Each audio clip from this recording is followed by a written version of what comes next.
So UFC 314 was just announced, and it is a ridiculous fight card from top to bottom. But today we're going to talk about Iron Mike Chandler taking on Paddy Pimblett.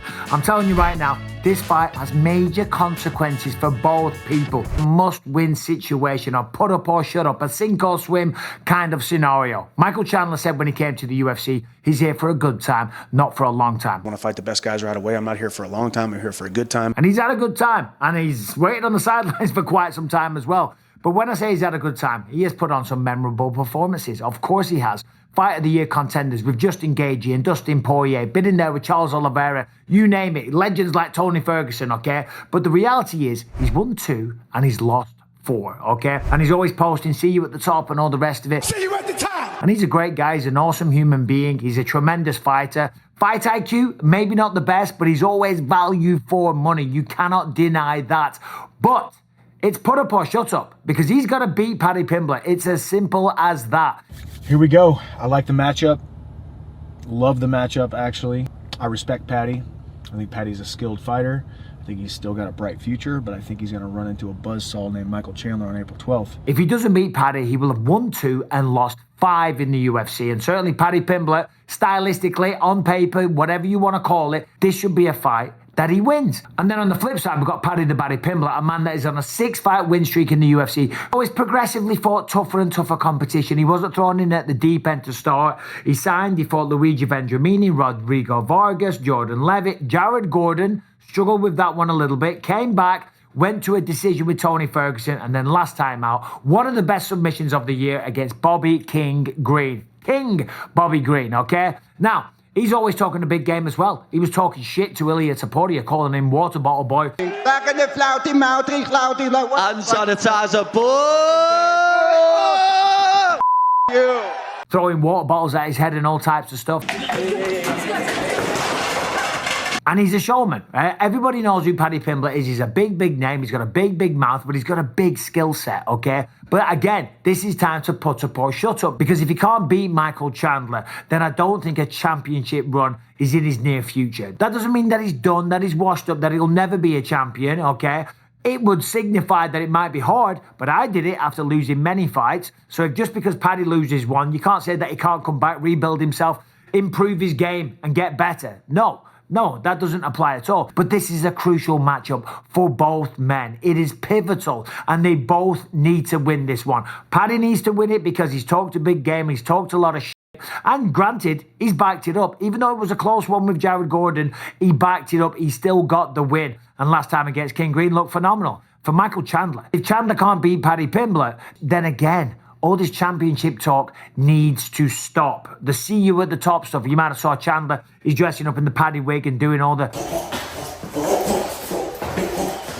looking absolutely ripped, because he's always ripped. He's always in training. The man never, ever stops, okay? But he's got to win. Otherwise, he's got to stop talking about see you at the top. It's one thing losing to Justin Gaethje and Dustin Poirier and even Charles Oliveira last time out, okay? But if you can't beat Paddy Pimblett, it's time to shut up. So let's talk about the matchup. The fight with Charles Oliveira, that is key here. If you think about last time out, he went with Charles Oliveira. Yes, he lost the fight, and yes, he had some big moments. Yes, he played to the crowd and everyone losing their minds and landed him flat on his back and stuff like that. Very entertaining. He's always entertaining. But the point that I'm making here is that Charles Oliveira, who has the most submissions in the history of the UFC and the most bonuses and is a former champion, he couldn't submit Michael Chandler. So if he can't, more than likely, Paddy Pimblett won't catch him. Now, that doesn't mean that Paddy can't get a takedown, although I do think he will struggle in the wrestling department against Iron Mike Chandler, because his wrestling is phenomenal. We just don't see it, but that's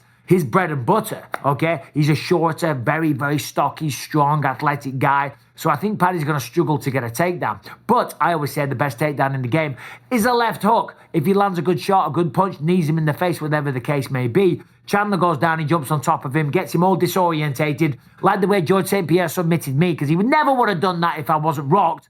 Or had 2 eyes, just got to get that in there. I love you, George. Are you intoxicated? If he can do that, then of course he can get a submission. But on the feet, I think Michael Chandler's probably got the heavier hands. In fact, I know he has. He stood there, he went toe-to-toe with Justin Gaethje, with Dustin Poirier, ran right up in his face and just unleash right hand after right hand after right hand. He's going to try to stay away from me, and I'm going to slowly and methodically and surgically walk him down until his heart rate gets so high that the lactic acid sets in. He starts second guessing himself. He's going to be on his back foot. His back is going to be close to the cage, and I'm going to land a right hand or a left hook and put his lights out within the first couple rounds. That's what I was talking about when I said the fight IQ. He plays to the crowd, and he's kind of a victim of that in some ways because the crowd loves it. I was there when he fought Justin Gaethje at Madison Square Garden. It was insane. Oh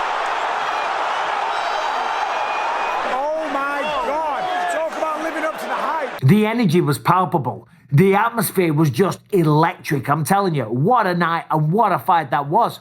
But he lost. So as I say, what do you want to do? Do you want to be known as somebody that puts on entertaining fights?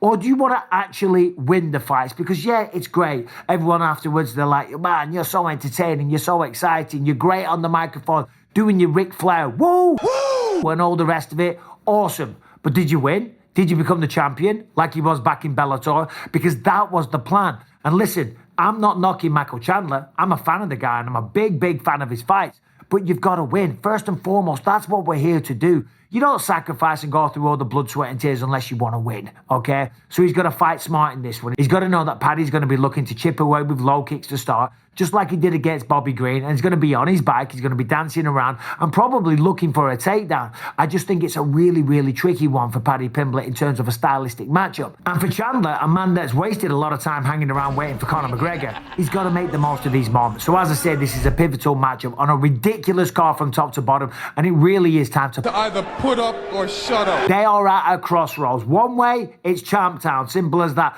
The other one, it's Irrelevance Boulevard, okay? That sounds a little bit mean and maybe it is a little dramatic, but you get the point that I'm making. It really is time to put up or shut up. If Paddy gets through Michael Chandler, there is nothing but big, gigantic matchups down the line. And this is a big matchup on a fantastic card. As I said, 314 going down in Miami. In the main event, we've got Alexander Volkanovski going up against Diego Lopez. That's going to be a sensational fight, and I wish Volkanovski all the best. However, Diego Lopez, the man, is on fire. Chandler versus Paddy Pimblett, co-main event on a pay-per-view. Who would have thought Paddy would have been there a couple of years ago? Fair play to the guy. You cannot hate on this. Before that, we've got Jeff Neal versus Carlos Prates. Holy shit. Strap yourself in, okay?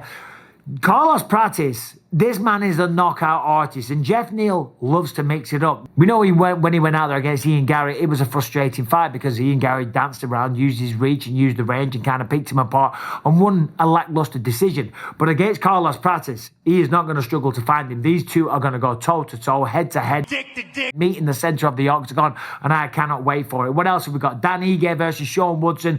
That's a banger. And Nikita Krylov kicking off against Dominic Reyes. So, there's the video. What do you think? Paddy Pimblett versus Michael Chandler. A, who wins this? And what do you think will be the consequences for the winner and the loser? I'm in Seattle. The weigh-in's just finished. I went for a walk around. It's pissing it down. The people are really nice. It's cold. It's wet. It's kind of miserable. But as I say, I've had some great meals. The people are awesome. And Saturday night's fights are going to be sensational. I will see you there. I'll be doing an instant reaction. I'm also doing members videos every day as well. So there it is. Let me know what you think in the comment section, please.